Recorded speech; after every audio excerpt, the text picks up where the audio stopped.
I will be the best, headed out for change, I just started on my quest. Yeah, the world will know my name, I'm excited, I'm obsessed. No one in my way but myself and a test. Yeah, I will be the best, yeah, I will be the best. Hi there. Warren Buffett's longtime business partner, Charlie Munger, may he rest in peace, was an excellent investor. Munger's wisdom on compounding was very simple. The first rule of compounding: never interrupt it unnecessarily. The formula for annual compounding is future value equals present value times 1 plus R being the interest rate, in nth, and n being number of years. It's used to calculate how much a current amount of money, present value, will be worth in the future, and this giving a specific interest rate and a specific time period. Future value is what you're trying to find. It's the amount your money will grow into after earning interest for X number of years. Present value is the starting amount, or how much you have right now, and R represents the interest rates or the gains. N is the number of time periods the money is invested, usually years. And now we come to the point of this video.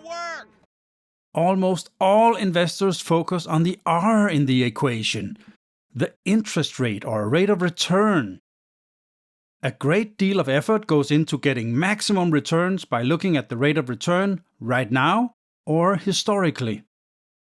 And I get it, I know, returns are exciting. Returns sell. Potential investors want to know what they can get.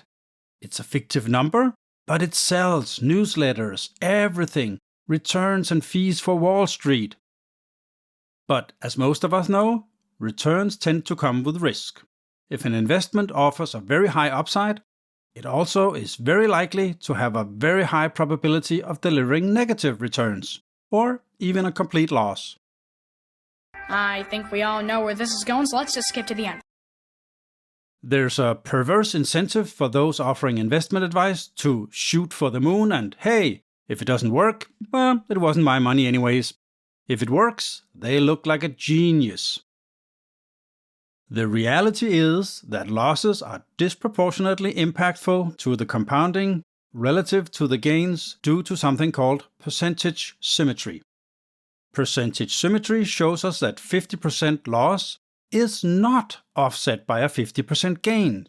It would require a 100% gain to offset a 50% loss. Did you see the memo about this? And a complete loss, setting R to -1 in the compounding formula, means that the future value is 0.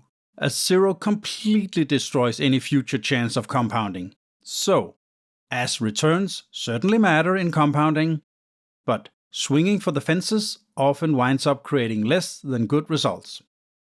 We need to have some focus on the N part of the compound equation, the number of years an investment can compound.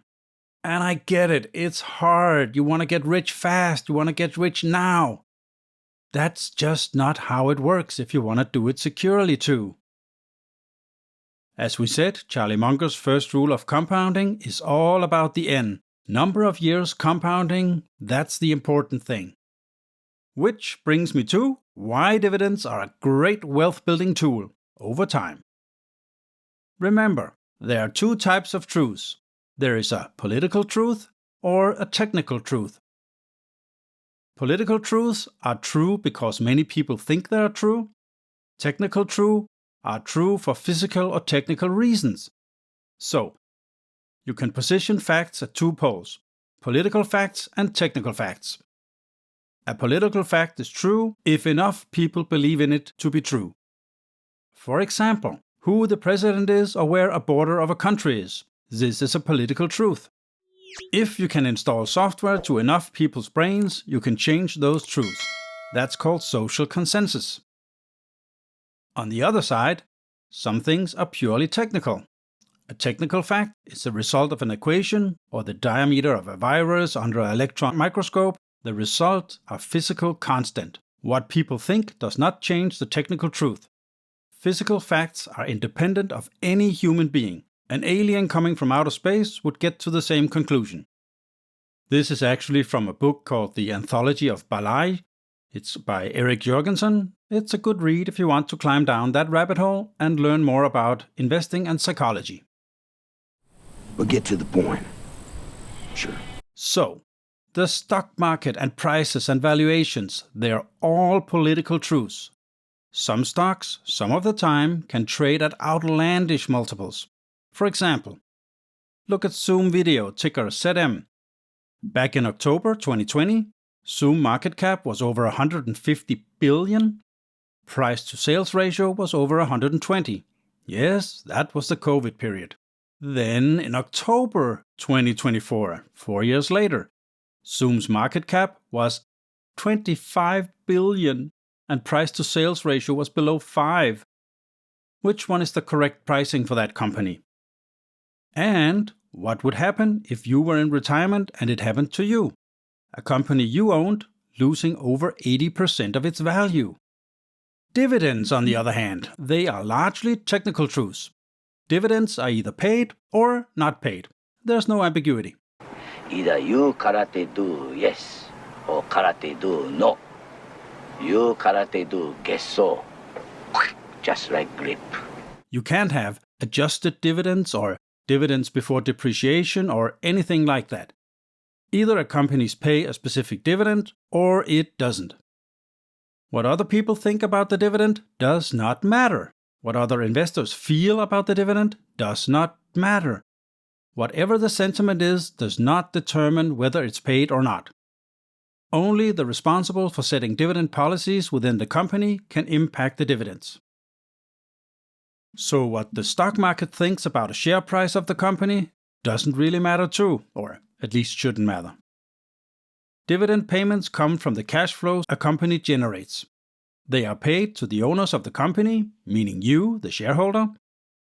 And dividends fall largely on the side of technical truth because they're actually cash payments from a business profit. All right, so no matter what, I'm going to get some money. This is in direct contrast to stock market prices, which are derived from consensus, perception of a business' future prospects.